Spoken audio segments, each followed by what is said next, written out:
जिस रेट पर आरबीआई की तरफ से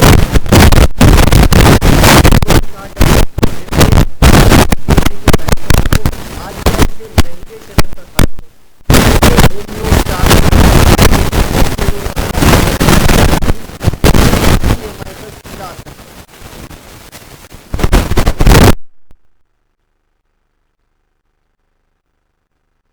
April policy announcement, banking system liquidity has remained comfortable, in fact, more than comfortable.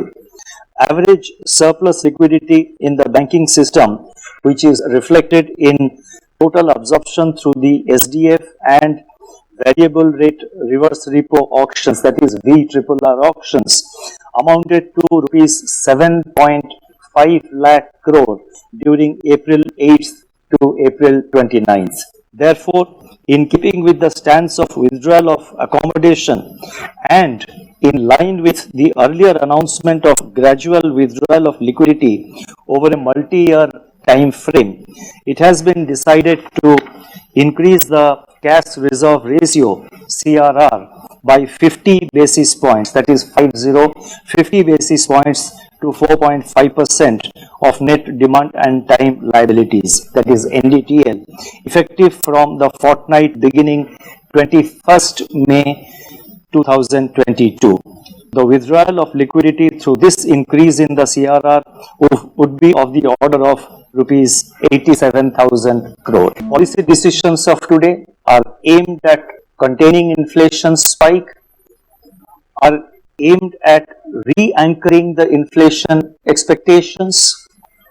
At the same time, the policy will eventually result in strengthening and consolidating the medium-term growth prospects for the economy. I am an eternal optimist. My colleagues in the Reserve Bank and I strongly believe that our chosen path will guide us to a better and brighter policy announced.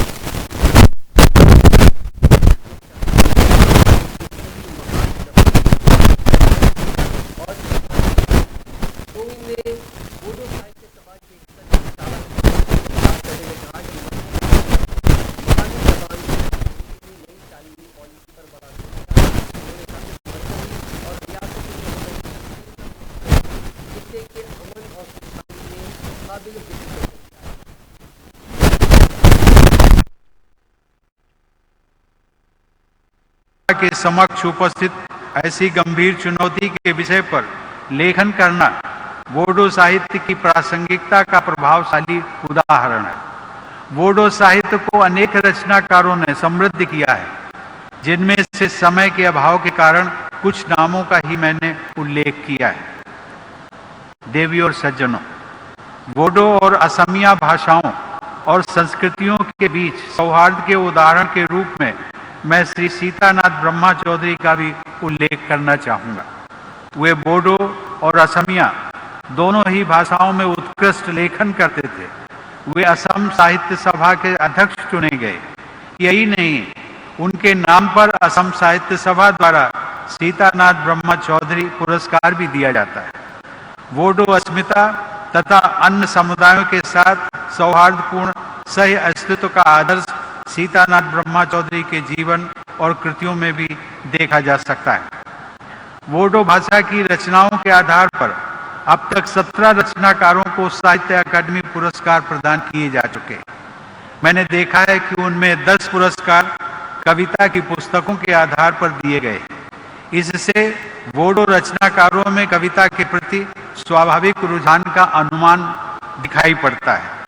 मुझे ये जानकर प्रसन्नता हुई कि अनेक महिलाएं बोडो साहित्य की विभिन्न विधाओं में साहित्य का सृजन कर रही हैं। लेकिन यह भी देखने में आया है कि मौलिक रचनाओं के लिए साहित्य अकादमी पुरस्कार प्राप्त करने वाले वरिष्ठ रचनाकारों में केवल 2 महिलाओं का ही नाम है। मैं चाहता हूं कि महिला रचनाकारों को राष्ट्रीय स्तर पर और अधिक मान्यता प्राप्त हो। मैं चाहूंगा कि बोडो साहित्य सभा द्वारा महिला रचनाकारों को प्रोत्साहित करने के लिए विशेष प्रयास किए जाएं। देवियों और सज्जनों, किसी भी साहित्य को जीवंत और प्रासंगिक बनाए रखने के लिए युवा पीढ़ी की भागीदारी अत्यंत महत्वपूर्ण होती है। अतः बोडो साहित्य सभा द्वारा युवा रचनाकारों को भी विशेष प्रोत्साहन दिया जाना चाहिए। के समक्ष उपस्थित ऐसी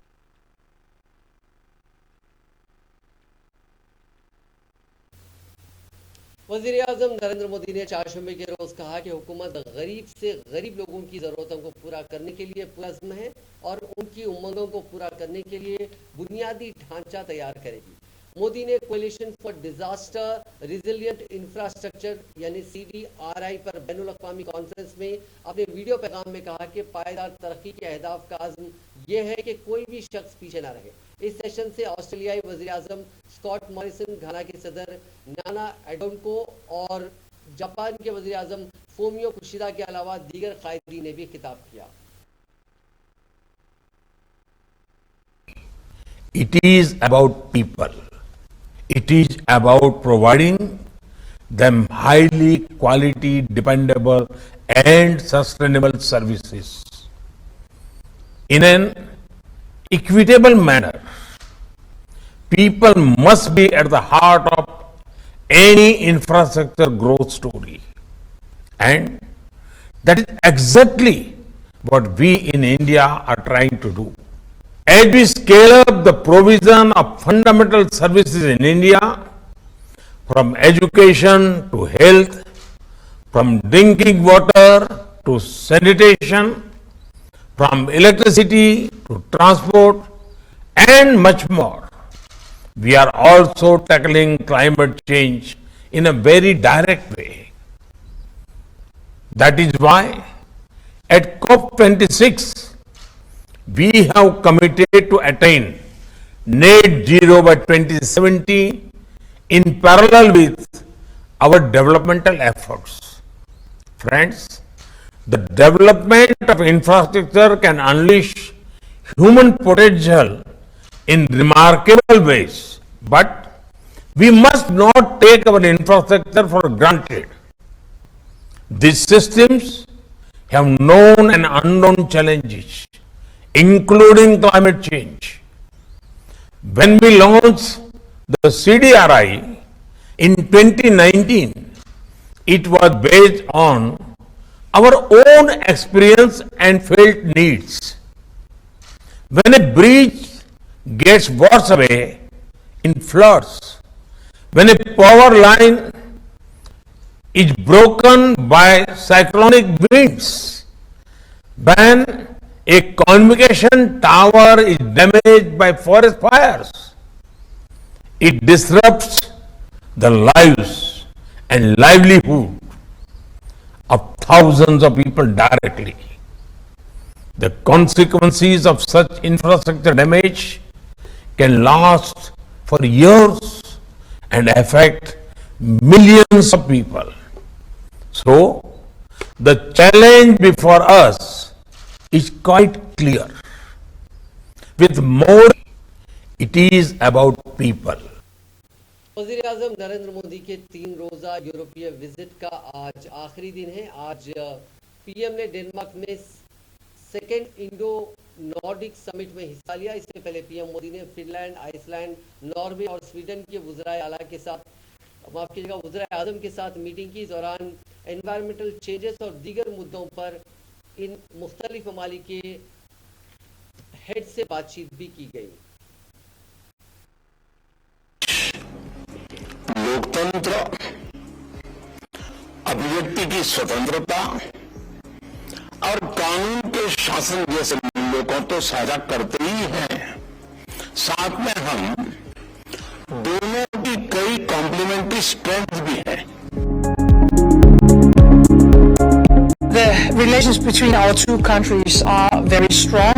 We have a very strong partnership between our two countries, and we are very grateful that you are in Copenhagen this day.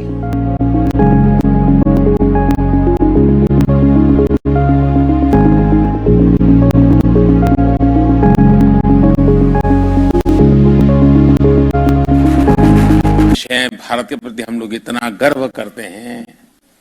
आप कम से कम हर वर्ष 5 नॉन इंडियन फ्रेंड्स, इंडियन नहीं, 5 नॉन इंडियन फ्रेंड्स को हिंदुस्तान देखने के लिए भेजने का काम कर सकते हैं, उनको प्रेरित कर सकते हैं।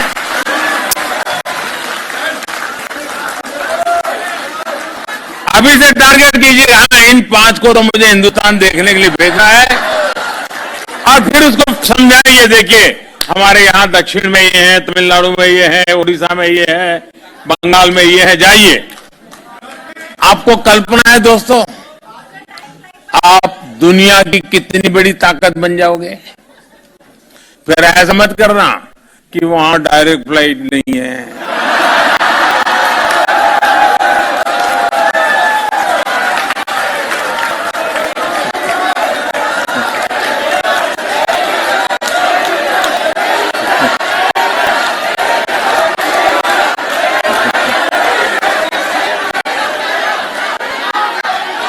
रोना धोना करने वालों का ये काम नहीं है जी।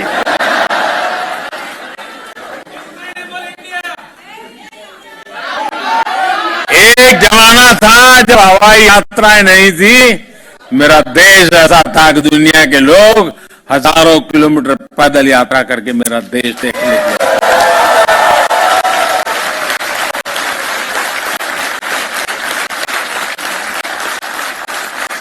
हमें ये फिर से ये वातावरण बनाना है, और आप देखिए, देखते ही देखते दुनिया के लिए एक ही डेस्टिनेशन बन जाएगा, चलो इंडिया।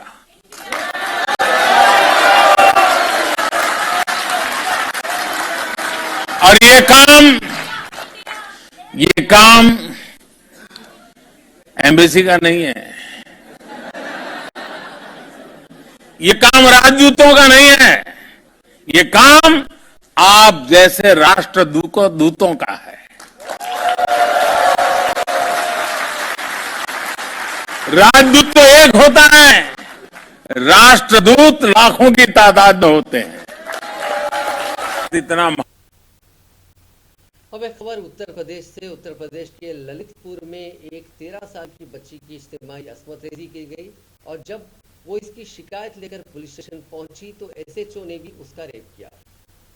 ये पूरा मामला सामने आने के बाद एसएचओ तिलकधारी सरोज फरार है, इसके खिलाफ केस दर्ज किया गया है। वहीं डीआईजी ने पूरे थाने को लाइन हाजिर कर दिया। इसमें 6 एसआई, 6 हेड कांस्टेबल, 10 सिपाही, 5 खातून ओहदेदार और एक ड्राइवर भी शामिल हैं।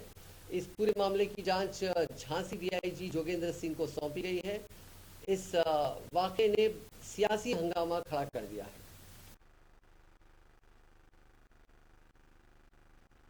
इन लोगों की इच्छा रही है तो लड़की को वहाँ, इन लोगों को फोन कर दिया था तो वहाँ आता, लड़की को वहाँ छोड़ दिया, थाने में सर ने माना पड़ दिया कि हम थाने में नहीं आएंगे। तो ये लोग वहाँ छोड़ के चले गए हमारे लिए। फिर नौसे जी लॉ कर गए, सर ने ऐसे कहा और वीडियो बनाई, उन्होंने रिकॉर्ड भी लिया कि तुम्हें ममता का जान का खतरा है, तुम घर ले जाओगे तो वे अच्छी जगह कानपुर भेजा जाएगा। तो मम्मी को भी पता नहीं चला कि मम्मी या कब आ गई कब नहीं आई। फिर 26 तारीख को जब बुलाया तो बयान हुए। फिर 26 की रात को इन लोगों ने कपड़ाई भेज दिया हमारे लिए। कपड़ाई चंदन की बहन है, हाँ गाँव ही है। फिर वहाँ से एक पड़ता है 25 किलोमीटर। थाने में कितनी देर रुकी? थाने में हम देर भर रुके थे। फिर 5 बजे सर ने कह दिया तो लड़की को वहाँ कहीं रख दो। जो थाना प्रभारी ने उनसे क्या बात हुई थी? ये बात हुई थी कि यही बयान ले गए थे और कुछ बात नहीं गई थी बस। सरसे से भी यही बात हुई थी कि बयान होती है। हाँ। और कोई बात सर ने की हो आपसे? हाँ, फिर थाना प्रभारी को उन्होंने आपसे कोई बात की है? नहीं की। फिर क्या मतलब से फिर 27 तारीख को फिर बुला लिया 5 बजे सवेरे। लड़की को पेश होना तो मौके जी फिर ककड़ाई से वापस को लेकर आए, और जैसी शाम होने लगी बयान में लेकर बैठा रहे बाहर, हम लोग बैठे रहे। फिर मौसी जी से जैसे 7 बजे तो 7 बजे लोग एक आंदोलन ने मौसी जी से बात करी कि ऐसी बात है। तो मौसी जी कहने लगी कि चलो मिली कहाँ सब तो मेरे रूम में बुला रहे हैं अपने। तो हमने कही यही बात होगी।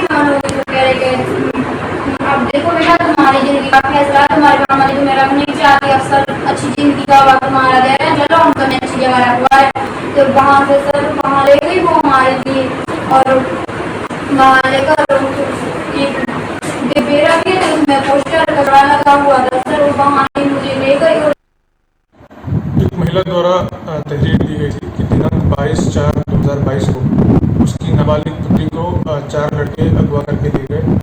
उसको उन्होंने भोपाल में ला करके उसके साथ बलात्कार किया।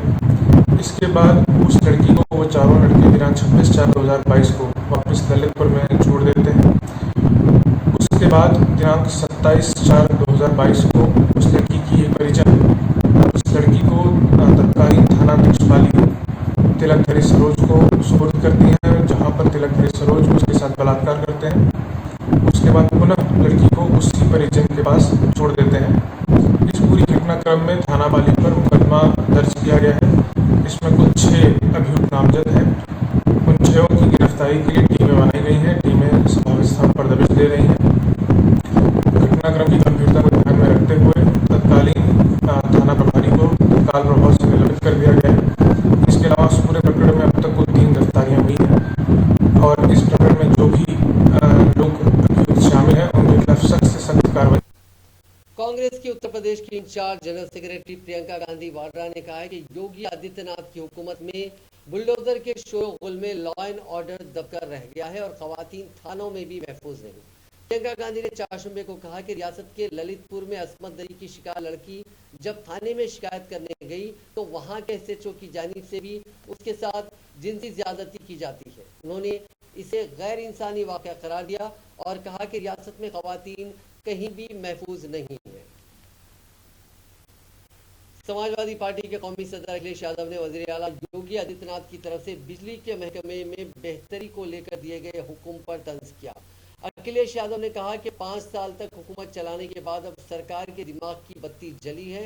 एसपी सरबराह अखिलेश यादव ने चारशंबे को एक ट्वीट के जरिए लिखा कि यूपी में 5 साल तक हुकूमत चलाने के बाद अब सरकार के दिमाग की बत्ती जली है कि बिजली के महकमे में जामे असलाहत की जरूरत है। महकमे बिजली की निजीकारी की जिद पर मुज़िर हुकूमत ये बताए कि जब उनके हाथ में कंट्रोल ही नहीं है तो असलाहत कैसे नाफिज होंगे। करप्शन के साथ गठजोड़ का खात्मा ही हर असलाह की जड़ है। वज़ीर आला योगी आदित्यनाथ ने हाल ही में रियासत भर में रूस्टर के मुताबिक बिला तादुल बिजली का हुक्म दिया था और बिजली के महकमे में जामे असलाहत करने को कहा था। उनका वाज़ेह ख्याल है कि तवानाई के शोबे में असलाहत की शदीद ज़रूरत है। उन्होंने वज़ीर तवानाई से कहा कि वो महकमे के कामकाज का मुकम्मल जायजा लेने के बाद हर सतह पर जामे तब्दीलियाँ करें।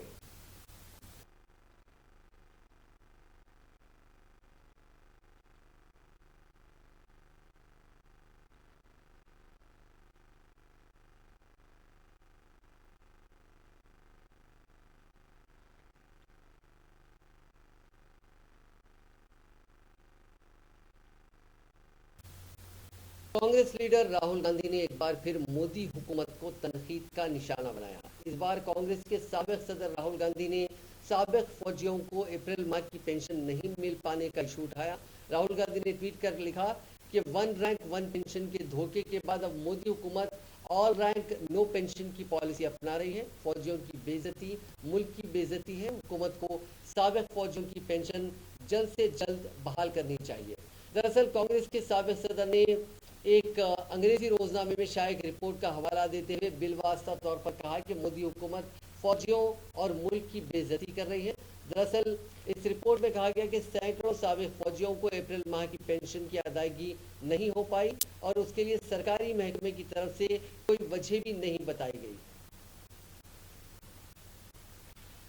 गिना देवी मोदी कानिया पीजी कॉलेज में हिजाब को लेकर हुए तनाज़े का आज तीसरा दिन है। पीर के रोज तनाज़े के बाद आज कॉलेज खुला नहीं। मंगल के रोज भी ईद की छुट्टी की वजह से कॉलेज नहीं खुला था। हालांकि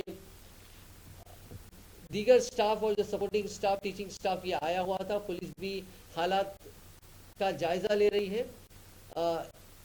इस कॉलेज की एक ओहदेदार वंदना शर्मा ने बताया कि 5 मई से इम्तिहानात शुरू हो रहे हैं, जिसकी तैयारियों को लेकर स्टाफ काम कर रहा है। कॉलेज में अगर कोई तालिबात किसी ज़रूरी काम से पहुंच रही हैं, जिनको सिक्योरिटी अहलकार पूछताछ के बाद ही अंदर जाने की इजाज़त दे रहे हैं। कॉलेज में हिजाब को लेकर पीर के रोज़ हुए मुजाहरे के मामले में मंगल की देर शाम तक पुलिस ने 2 तालिबात अलीशा और समरीन को हिरासत में ले लिया था, जिसके बाद थाने पर भारी भीड़ जमा हो गई थी। सिक्योरिटी के नज़रिए से पुलिस ने दोनों तालिबात को एक दीगर मुकाम पर महफूज भेज दिया। इन तालिबात के 2 वीडियो सामने आए थे। इसमें बीए की तालिब इल्म अलीशा और समरीन हिजाब पहनकर हिजाब के मामले को लेकर सफाई देती दिखी। अब बात महाराष्ट्र की। महाराष्ट्र में लाउडस्पीकर से अजान को लेकर सियासी घमासान मचा हुआ है।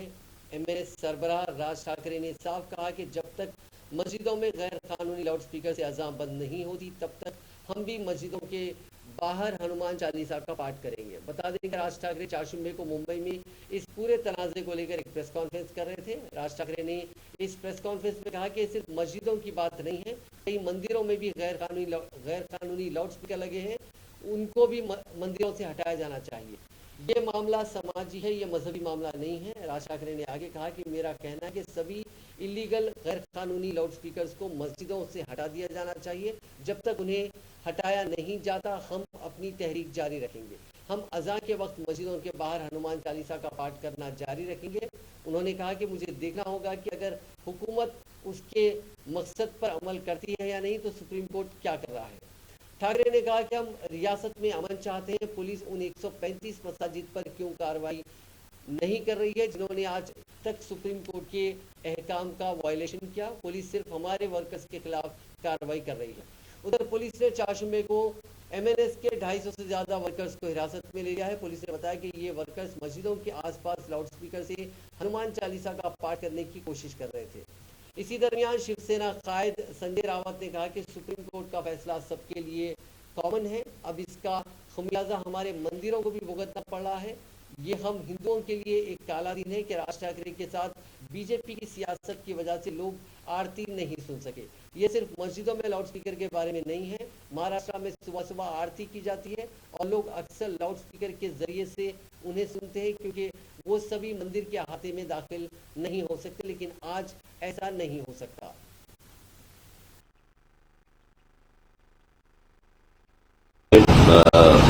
मस्जिदों के ऊपर के जो लाउडस्पीकर है वो बंद करने के लिए सरकार को विनती की थी और 4 तारीख के बाद हम लोग अगर लाउडस्पीकर चलाए गए तो उसके सामने हम लोग हनुमान चालीसा इस महाराष्ट्र में देश में लोग चलाएंगे, लाउडस्पीकर के ऊपर चलाएंगे, ये हम लोगों ने कहा था। उसके हिसाब से अगर महाराष्ट्र में आज का मुझे जो समझ आया है, सुबह मुझे बताया गया, उसके हिसाब से कुछ 1400 या 1500 कुछ मस्जिदें हैं और उसके ऊपर से 135 मस्जिदों के ऊपर सुबह 5 बजे के पहले जो सुप्रीम कोर्ट ने जो बताया वो नियम तोड़कर 135 मस्जिदों के ऊपर सुबह अजान लगाई गई लाउडस्पीकर के ऊपर। मैं पूछ रहा हूं महाराष्ट्र की पुलिस को, इन 135 मस्जिदों के ऊपर आप कौन सी कार्रवाई करने वाले हैं? आप हमारे कार्यकर्ताओं को पकड़ रहे हैं और इनके ऊपर कौन सी कार्रवाई कर रहे हैं? आपको मैं बता दूं कि ये एक दिन का आंदोलन नहीं है, ये जारी रहेगा और इसके बाद भी जहां जहां पे ये जो सुप्रीम कोर्ट ने डेसिबल का जो नियम बताया है, मैंने आपको बताया कि सुप्रीम कोर्ट ने जो बताया है कि 45 से 55 तक डेसिबल होना चाहिए लाउडस्पीकर का, 45 से 55 डेसिबल का लाउडस्पीकर होना चाहिए। इसका मतलब है हमारे घर में हम लोग जो मिक्सर लगाते हैं, ग्राइंडर मिक्सर जो लगाते हैं, उसका जो आवाज रहता है उतना आवाज, अगर इसके आगे जाएंगे तो उनके ऊपर कार्रवाई होनी चाहिए। ये सुप्रीम कोर्ट ने कहा है, मैं देख रहा हूं कि कार्रवाई हो रही है या नहीं हो रही, होगी या नहीं होगी, या सिर्फ हमारे ऊपर होगी। हम इस देश में अक्सर आपने बस या किसी और मोटर में सफर के दौरान ड्राइवर को गाड़ी रोककर चाय पानी या ठंडा पीने के लिए जाते हुए देखा होगा, लेकिन आपको ये जानकर हैरत होगी कि एक ट्रेन ड्राइवर ट्रेन रोककर शराब पीने के लिए चला गया। ये वाकया रियासत बिहार समस्तीपुर डिवीजन का है। तफसीलात के मुताबिक समस्तीपुर से सहरसा जाने वाली ट्रेन को राजधानी एक्सप्रेस की क्रॉसिंग के लिए हसनपुर स्टेशन के पास रोका गया था, जिसके बाद ट्रेन का असिस्टेंट लोको पायलट किरण वीर यादव शराब पीने के लिए बाहर चला गया। सिग्नल देने के बाद भी ट्रेन आगे नहीं बढ़ रही थी, जिस पर स्टेशन मास्टर ने रेलवे पुलिस को इतला दी। रेलवे पुलिस जब लोको पायलट को तलाश कर रही थी तो वो रेलवे स्टेशन के करीब शराब की दुकान के पास नशे में धुत पाया गया, उसे गिरफ्तार कर लिया गया। चीन तमाम कोशिशों के बावजूद कोरोना इन्फेक्शन को काबू करने में नाकाम साबित हो रहा है। चीन के 26 शहरों में लॉकडाउन लगा हुआ है। 21 करोड़ की आबादी घरों में है। 1 मई को होने वाले मे डे पर पब्लिक प्रोग्राम्स पर रोक लगा दी गई थी। चीन के पिछले 73 साल की तारीख में पहली बार मे डे का इनेकाद नहीं हुआ था। मास टेस्टिंग के लिए लोगों को घर से निकलने की छूट दी गई थी, जिसके बाद सोशल मीडिया पर शंघाई में लोग सैर करते नजर आए और सुपरमार्केट में भी सामान खरीदने के लिए लाइनों में दिखे, जिन्हें फिर से खोलने की इजाजत दी गई। असल में चीन में नए वेरिएंट को कंट्रोल करने के लिए मास टेस्टिंग शुरू की गई है।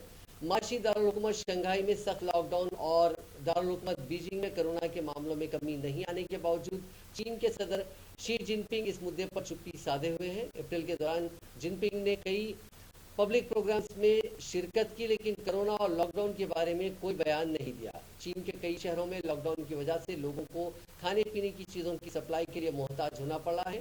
सदर जिनपिंग ने पहले लगभग 75 लाख सरकारी मुलाजिमीन को राहत का सामान उन तक पहुंचाया और दीगर कामों में उनको लगाया। सरकारी मुलाजिमीन की तादाद कम पड़ने लगी तो अब कम्युनिस्ट पार्टी के लगभग 50 लाख वर्कर्स को मैदान में उतारा गया। हिंदुस्तान में कोरोना का कहर थमने का नाम नहीं ले रहा है। बीते 24 घंटों में मुल्क में कोरोना के 3205 नए मामले सामने आए हैं, जबकि 31 मरीजों की मौत हो गई है। मुल्क में कल कोरोना मामलों में कुछ कमी देखने को मिली थी। पीर के रोज मुल्क में 2568 नए केसेस मिले थे, लेकिन मंगल के रोज फिर कोरोना केसेस 3000 के पार पहुंच गए।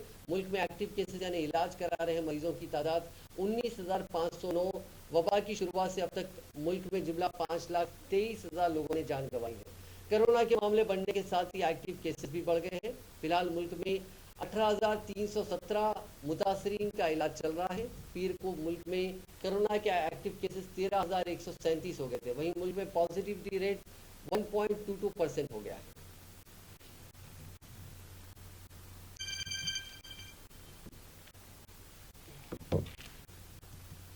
अब बात करते हैं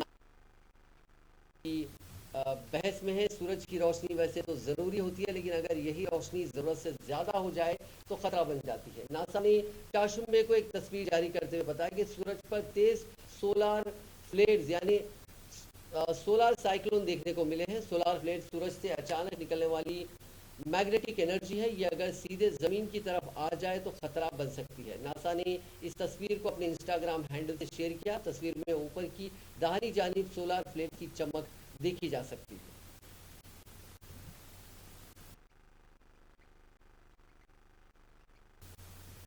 नाज़रीन, आज की खास बात में बस इतना ही। आपसे कल मुलाकात होगी नई खबरों के साथ, नए एनालिसिस के साथ। फिलहाल दीजिए इजाज़त। खुदा हाफ़िज़।